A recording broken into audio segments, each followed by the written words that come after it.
Ayan guys, pinalitan ko na ng langit ng gagamitin sa pag-araro sa bukid. Ayan po.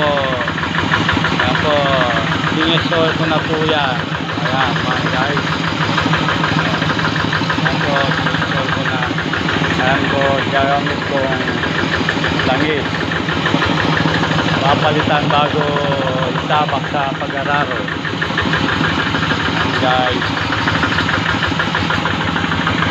Ayan na. Sinubukan ko na pinandar ko na para pag umpisa na nasa bukid dahil na kondisyon na ang gagamitin ko. Bye. So yan,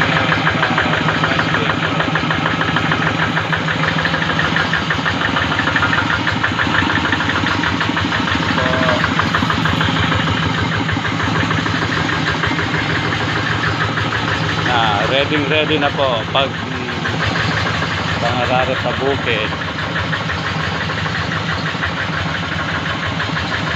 Ayan, bye bye guys. Okay, bye bye.